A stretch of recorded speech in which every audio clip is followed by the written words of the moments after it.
You understand that the key thing about this amendment is a clause in the amendment that exists in none of the other of these voting things anywhere else in the country. They all have to be. It requires that every voter be treated the same. And looking at your crystal ball, what do you think is going to happen on the voter restriction amendment? I don't know. I mean, if you believe the sort of conventional wisdom, the amendment will pass. But the support for the amendment is like a mud lake.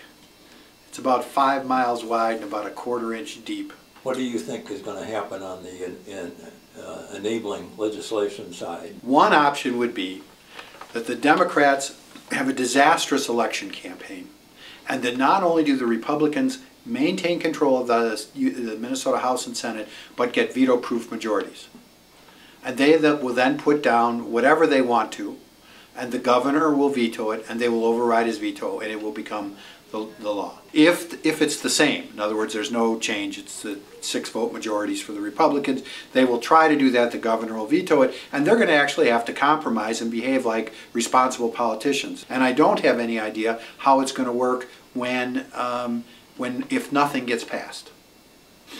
I mean, you know, I'm not sure exactly what happens, and maybe they just cancel the election. The third possibility is that the Republicans retain control of one house narrowly, and that the Democrats narrowly win back another one of the houses.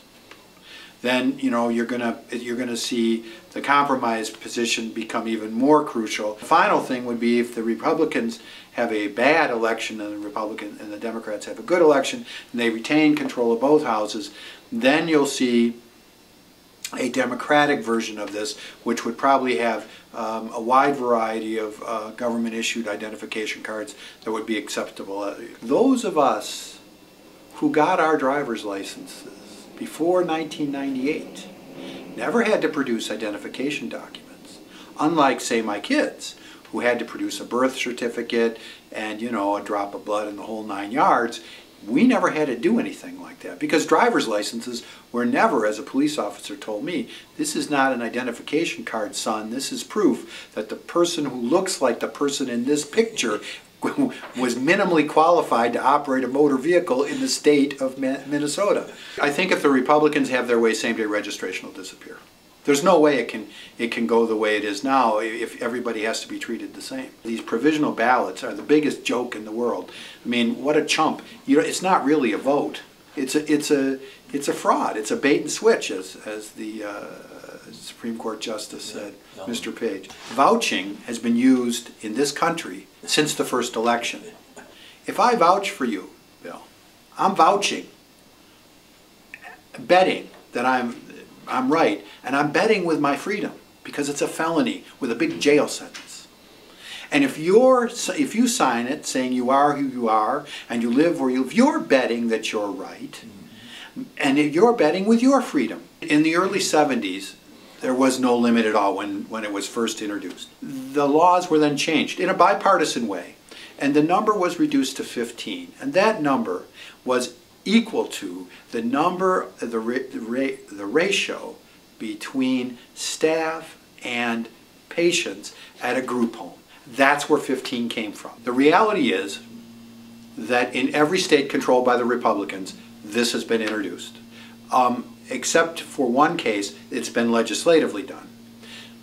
And it's also true that the fourth part of this, that all voters shall be treated equally, which is causing all of the trouble, that's a Minnesota original.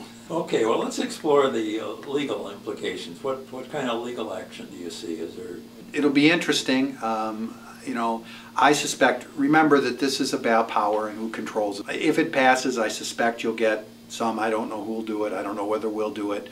I suspect you're going to get some things equating this as a poll tax because you got to pay money to get your ID. The free one that's a charade, and you know, I mean, it'll be exposed. It's clear that the money people are interested in the best government they can afford.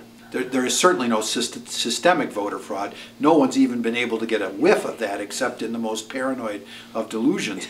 What there is, though, is a systemic pattern of discriminating against against particular groups of people, and a negative campaign style that drives down voter turnout. Because if you can drive down voter turnout, it needs fewer votes to win. In 2010, half the people in this state sat it out, and we get the government we deserve.